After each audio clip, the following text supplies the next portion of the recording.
नहीं सकता, एक हफ्ता छुप गया जंगल में, उसको निकलना पड़ेगा। यहाँ पे लोकल सपोर्ट उसको मिला है, 100% में होगा भी नहीं कह रहा, मैं कह रहा हूँ लोकल सपोर्ट मिला है, खाने पीने छुपने की जगह मिली है।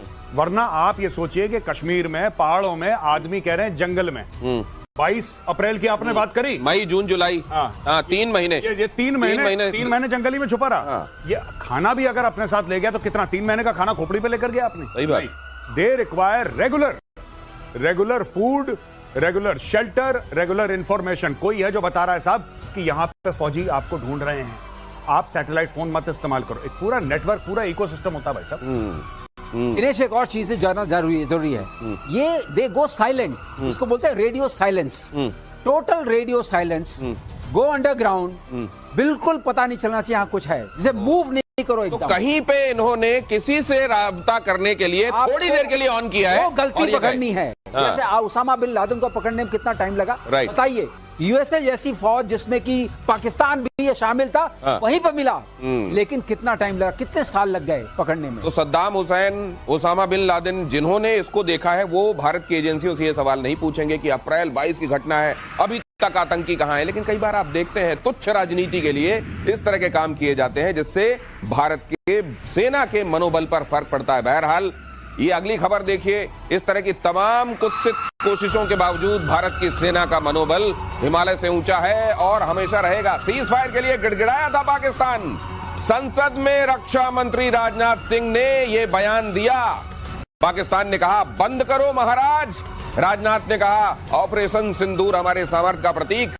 राजनाथ सिंह ने दोहराया इधर से आतंकी आएंगे और इधर से मिसाइल चलाई जाएगी। राजनाथ सिंह ने कहा आज ऑपरेशन सिंदूर को लेकर भारत की सरकार की तरफ से संसद को पूरी जानकारी, जो आवश्यक जानकारी थी वो दी गई। और इस दौरान देश के रक्षा मंत्री ने कहा कि एक तो पेंसिल पेन कितनी टूटी इससे ज्यादा जरूरी होता है कि इम्तिहान में अव्वल नंबर आए कि नहीं आए, और दूसरा ये भी कहा कि अगर उधर से आतंकी अगली बार आएंगे तो मिसाइल फिर से जाएगी।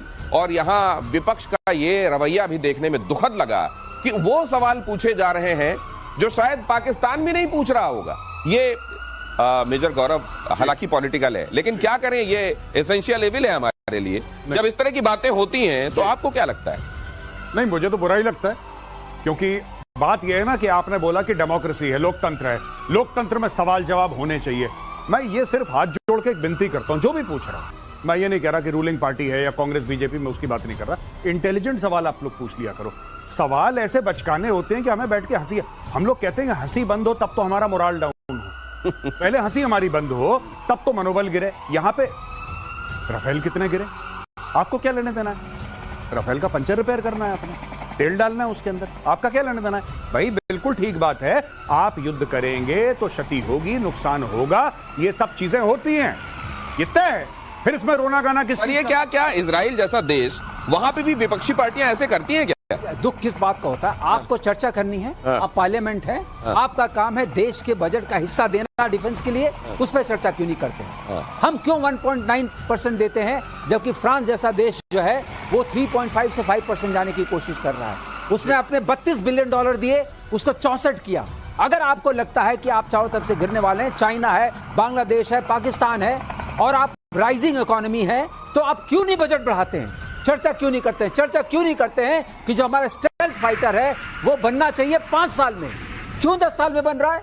क्यों नहीं चर्चा करते हैं कि हमारे पास क्यों नहीं चिप्स हैं, माइक्रो चिप्स क्यों नहीं है, हमारा डीआरडीओ में क्या हो रहा है? चर्चा करिए, उसमें कोई चर्चा देखिए। भारत को मजबूत बनाने के संदर्भ में चर्चा क्यों नहीं होती? लेकिन क्योंकि उसमें वोट नहीं मिलते, उसमें वोट नहीं मिलते। गौरव, मुझे इस पर बहुत गुस्सा आता है जी, मुझे वाकई प्रतिशोध का मन करता है। मैं पॉलिटिकल नहीं हूं, चर्चा करिए, हर जगह चर्चा होती है, सार्थक चर्चा, स्ट्रक्चर बनाइए। ड्रोन्स आपके यहाँ क्यों नहीं है उतने ज्यादा? कितनी ड्रोन्स की कंपनीज हैं? ये है असली बात। आपने एयर मार्शल श्रीवास्तव को जब से देखा है टीवी पर अपीयर होते हुए, आपने कभी इतने गुस्से में नहीं देखा होगा। आप अंदाजा लगाइए कि अगर वो आज इस कदर खोल रहे हैं, वो एपॉलिटिकल आदमी, उनका पॉलिटिक्स से कोई लेना देना नहीं है, लेकिन वो कह रहे हैं कि देश हित में तो काम करो। आप अगर इस देश की पॉलिटिकल पार्टी हैं तो इस देश के हित में काम करते हुए क्यों नहीं दिखाई देते? क्यों गैर जिम्मेदार विपक्ष के तौर पर काम करते हैं आप? अगली खबर देखिए, सीज फायर पर ट्रंप का झूठ बेनकाब। विदेश मंत्री एस जयशंकर का बयान, सीज फायर पर ट्रंप और मोदी में कोई बात नहीं हुई, दोनों देशों के बीच कोई मध्यस्थ नहीं था। अरे भाई साहब, अब पूरी दुनिया इनको सीरियस लेना बंद कर चुकी है। थाईलैंड कंबोडिया वाले मामले में जाकर बयान दे आए, अरे मैंने शनिवार को ही कह दिया है दोनों अगर बंद नहीं करेंगे मैं ट्रेड नहीं करूंगा। जहां लड़ाई हो रही है, मान ना मान, मैं वहां का सीज फायर कराने वाला, ये हाल इनका हो गया। लेकिन फिर भी हमको यहाँ चिल्ला चिल्ला कर इस बात की गवाही देनी पड़ती है, हमारे देश के रक्षा मंत्री को ये बात कहनी पड़ती है। आप जानते हैं इसी विपक्षी पार्टी में से कई लोग विदेश गए, भारत का पक्ष रखा, बताया कि कैसे आतंकवादी पाकिस्तान से आए थे, कैसे आतंकवाद हमारे ऊपर एक नासूर की तरह हमको परेशान कर रहा है और हमको ये करना पड़ता है। ऐसे में चिदम्बरम जो देश के गृह मंत्री रह चुके हैं, वो जानते हैं बहुत हद तक की सच्चाई क्या, उसके बावजूद क्या कहते हैं वो सामने आने, वो कहते हैं कि वो क्यों आए होंगे पाकिस्तान से, क्यों नहीं यहाँ के लोग हो सकते। देखिए, दो बातें हैं, मैं एक बात बताना चाहता हूं। पहली चीज तो ये है कि ये गलती हम लोगों की भी है और मैं सारे भारतवासियों की बात की है। जो मर्यादा का कीड़ा हमारे दिमाग में घुसा है ना, ये इस कीड़े को निकालो। आपको पता है कि अगर पाकिस्तान का डीजीएमओ हमारे डीजीएमओ को फोन करता है तो वो रिकॉर्डेड कॉन्वर्सेशन है, रिलीज कर दीजिए। ये मर्यादा के चक्कर में डिप्लोमेटिक नॉर्म्स, ऐसा नहीं होता वैसा नहीं होता। वहां पे वो 2 कौड़ी का फ्रॉड है आसिम मुनीर, वो राजा बन के बैठा है पाकिस्तान में, क्यों नहीं उसको एक्सपोज कर देते। लेकिन नहीं, डिप्लोमेटिक नॉर्म्स हम नहीं कर रहा। वही चीज वही ट्रंप के साथ भी है, मैंने करवाया। अरे ऑफिशियल बोलिए, झूठ बोल रहा है आदमी यार, क्या कर लेगा ट्रंप। अरे जब एक मौका ऐसा आया था महाभारत में भी, युद्ध में आपको मालूम है गदा कमर के नीचे मारना मना होता है, लेकिन अगर एक जगह ऐसा करना आवश्यक हुआ तो करना पड़ा, रिलीज कीजिए डीजीएमओ के बीच में, एक्चुअली टारगेट में। लेकिन दूसरी बात ये कि क्या खामेनेई इजराइल के रास्ते का फाइनल फ्रंटियर है? अगर खामेनेई को खत्म कर दिया उन्होंने, मान लीजिए, तो क्या उनका पूरा पर्पस सर्व होता है? बिल्कुल, मैं आपको बताता हूं, क्योंकि यही इजराइल चाहता था। इजराइल ने जब शुरू वार करा था, राइजिंग लायन जब शुरू करा था इजराइल ने ऑपरेशन, तो सबसे पहले इस्लामिक रेवोल्यूशनरी गार्ड कोर की पूरी लीडरशिप साफ कर दी, उनके इंटेलिजेंस सर्विसेज की, उनके एयर डिफेंस वाली, जितने भी उनके मेन थे सबको साफ कर दिया। और यह भी तय था, ये तो ट्रंप ने भी बोला था कि खमेनेई तुम कहां छुपे हो हमें पता है।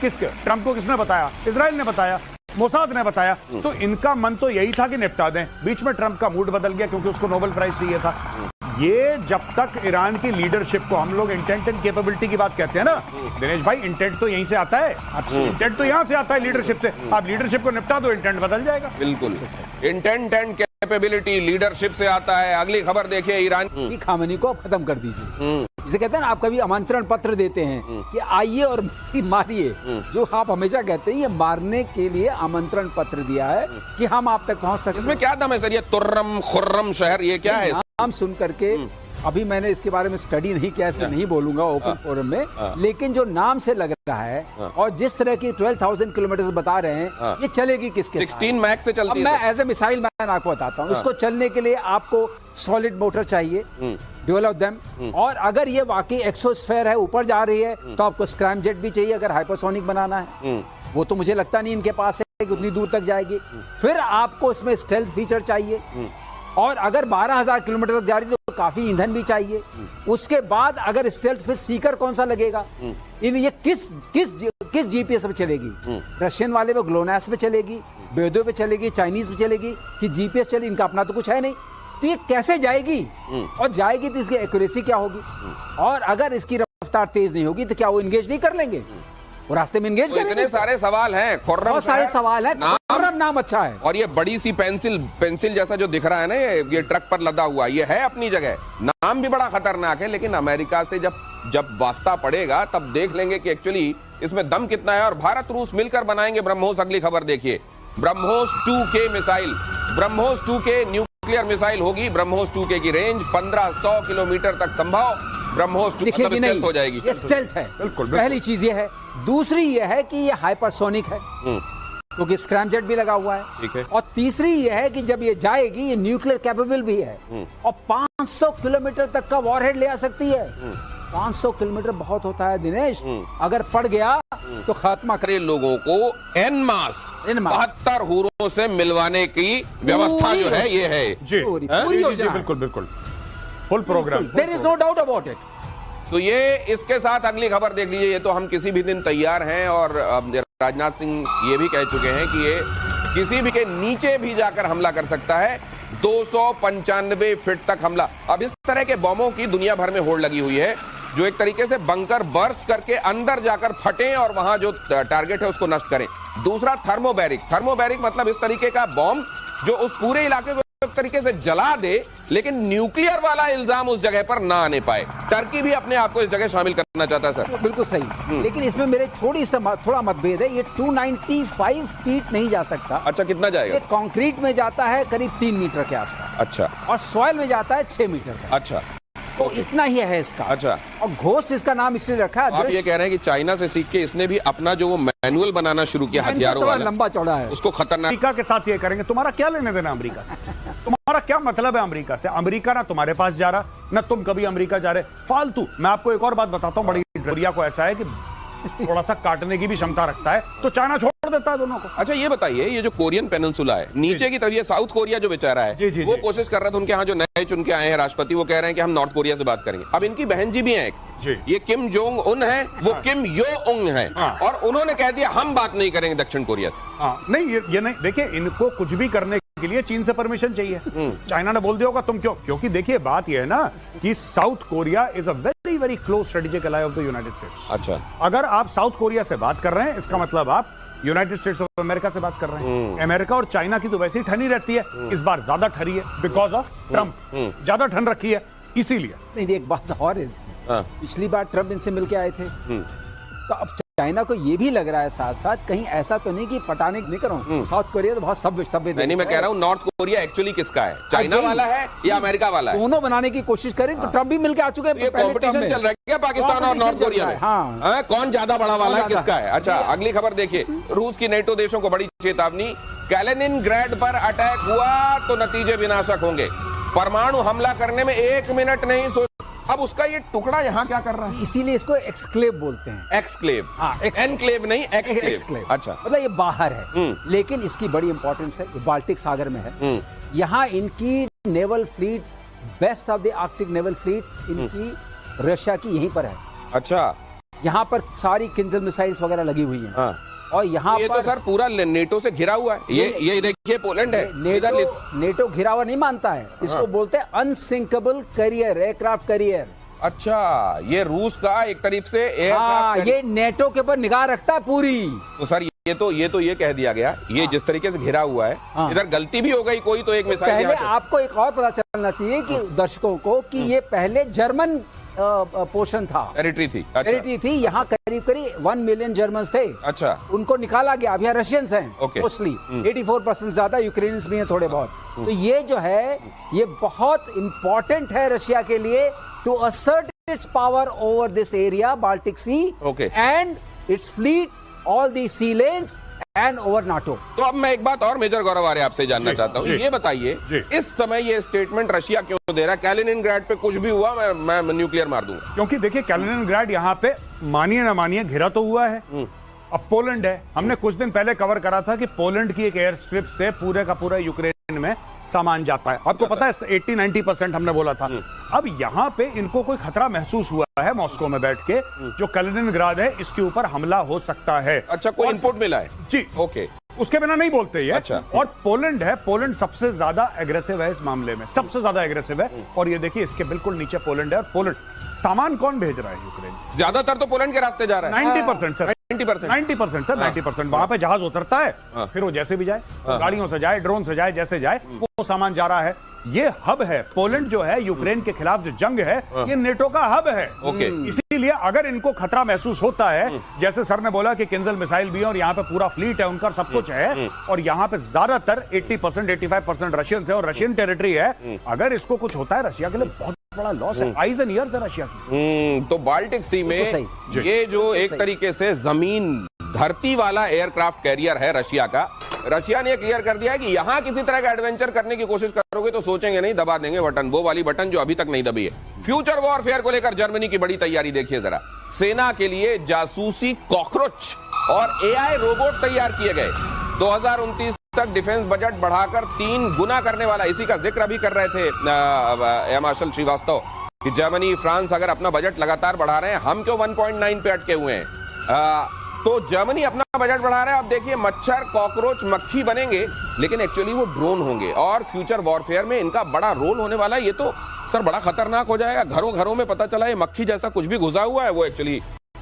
नहीं बिल्कुल, आप ये देखिए ना कि किस तरीके से लोग इन्वेस्ट कर रहे हैं टेक्नोलॉजी में। चाइना का तो हमने कवर करा था कि मच्छर या मक्खी के बराबर एक छोटा सा ड्रोन है जो कहीं पर भी जा सकता है। आप ये सोचिए, आप छोड़ दीजिए घर के अंदर, जो चाइनीज ड्रोन है जो इतना छोटा है जितना चावल का एक दाना होता है, वो आपके कंधे पे बैठा हुआ है। आपके कंधे पे बैठ गया ड्रोन, आपको पता नहीं यहाँ पे। अब आपकी पूरी बातें सुन रहा है वो, नॉट ओनली बातें सुन रहा है, लाइव वीडियो, आप किससे बात कर रहे हैं उसका लाइव वीडियो फीड बीजिंग भेज रहा है, कहीं पर भी भेज रहा है सर्वर में। ये कैपेबिलिटी नैनो टेक्नोलॉजी डेवलप कर चुके हैं और यही जर्मनी कर रहा है। अच्छा सर ये बताइए, अगर उसी के साथ, ठीक है वो अपने साथ एक्सप्लोजिव नहीं ले जा सकता जी, लेकिन मान लीजिए कोई नीडल नुमा चीज जिसमें कोई पोटेशियम साइनाइड या ऐसा कुछ लगा हो। जी सही कहा, नहीं बिल्कुल सही कहा। Poisonous mosquitoes, poisonous cockroaches, poisonous ये जो इंजेक्ट करेंगे। बल्कि सर मैं एक चीज और कह रहा हूँ, एमसीजी में आता है ना, कोविड वाला वायरस ये इतनी बाउंड्री क्रॉस कर करके जाने में इतने दिन लगे थे। वहां मत जाओ, उस तरफ मत जाओ, बायो वॉरफेयर में गए तो कोई नहीं। तो ये बताइए, अगर मच्छर मक्खी भेज रहे हैं उनमें 4 वायरस चिपका के कहीं भेज देना इनके लिए क्या मुश्किल? दुनिया भर में एयरलाइन चलती हैं, दुनिया भर में फ्लाइट जाती हैं चाइना से, दुनिया भर के। आपने कुछ नहीं करा, Chinese airlines are controlled by the government of China, everything is controlled.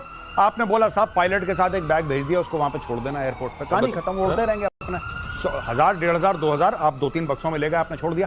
This can be done, क्योंकि चाइना ने, जो आप कोविड की बात कर रहे हैं ना, चाइना ने यही काम तो करा था। अब चाइना दोबारा काम करेगा, लेकिन प्लेटफॉर्म्स अलग है। यही चीज जर्मनी करने की कोशिश कर रहा है कि कॉकरोच से। तो आप जो अभी तक जानते आए हैं ना कि मलेरिया मच्छर से फैलता है, मक्खी से हैजा फैल जाता है, मे भी ये मलेरिया हैजा नहीं फैलेगा, अब युद्ध फैलेगा इस तरह की चीजों से। अगली खबर देखिए, F-35 डील को लेकर यूरेशियन टाइम्स का क्या दावा है, देखिए। भारतीय वायुसेना के अफसरों की पहली पसंद F-35 है, कह रहे हैं यूरेशियन टाइम्स के हवाले से। सुखोई 50 की पक्की, मतलब सर यहाँ पे हैं, सीनियर है हमारे और एयरफोर्स के हैं, ये बताएंगे। एयरफोर्स वाले कभी कुछ, ये आर्मी नेवी एयरफोर्स की एक है परेशानी। मैं तो फौजी हूं, मेरे दोस्त हैं now at senior levels in the army, मेरे कोर्समेट्स हैं, वो तक they don't share operational detail. Sir कोई बात ही नहीं करता इस मामले में, कोई बात नहीं करता। हम we are privy to know official details and we have no official privilege. इसका मतलब क्या हुआ, हिंदी में समझाइए सर। हम ये नहीं, हम कुछ नहीं जानते हैं कि आज आप सब जानते हैं और आप कुछ नहीं जानते। हाँ, हम ये जानते हैं कि क्या उसका इंटरप्रिटेशन जो पब्लिक मीडिया में आ रहा है, क्यों हमें क्या करना चाहिए। हम एक सलाहकार के रूप में कुछ बाहर से बोल सकते हैं, जो इन्फॉर्मेशन बाहर पड़ी है उसको जोड़ करके जनता को समझा सकते हैं। तो जहां तक F-35 का सवाल है, अगर आप मेरे दृष्टिकोण से देखिए तो ये बहुत भारी पड़ेगा, बजट पे भारी पड़ेगा, उसके बाद चलाने में भारी पड़ेगा, उसमें फिर कंडीशंस काटसा भारी पड़ेगा। उसके बाद क्या होगा कि कहेंगे यहां करो वहां मत करो। और जो इसमें F-35 एक नजारा आप देख चुके हैं त्रिवेंद्रम में। सर काटसा वाला खतरा तो सुखोई 57 लेने के बाद भी रहेगा। इसीलिए हमने बार बार कहा है इस फोरम पे, गौरव और हम दोनों ने ये बात सहमति रखी है, अपना बनाओ, अपना बनाओ। उसी के लिए मैं कह रहा हूँ पार्लियामेंट सेशन चल रहा है, बड़ी अच्छी बातें हो रही है, बजट लगाओ। सर ने क्या बोला अभी, सर ने बहुत बड़ी बात बोली। सर कह रहे हैं कि 10 साल क्यों, 5 साल क्यों नहीं। यही चीज है, रेड टेप काटो, एब्सोल्युटली रेड टेप काटो। आपने इसरो के साथ क्या करा, इसरो के साथ यही करा, वही साइंटिस्ट हैं। अब इसरो दग रॉकेट भेज रहा है। ISRO reports directly to the prime minister's office. ISRO के चेयरमैन है, he is on speed dial with the prime minister of India. Modi ji direct बात, कुछ बीच में है ही नहीं। अगर आप इसको कर देंगे ये 5 साल में। एक बात मैं कह दूं, अगर 1 मिनट हो तो, बात ये है कि हमने एक बनाई थी नेशनल एरोनॉटिक्स कमीशन, मैं टास्क फोर्स में रहा हूं, और उसमें हमने प्रपोज किया था कि ये जो कमीशन बने डायरेक्टली पीएम को रिपोर्ट करे, इसरो वाला होता है, स्पेस वाला। जब तक ये नहीं होगा तब तक गति नहीं आएगी। तो गति लाने के लिए क्या किया जाना चाहिए, प्रपोज किया जा चुका है, लाल फीताशाही को बीच से हटाया जाए और जल्दी से जल्दी इस पर काम किया जाए।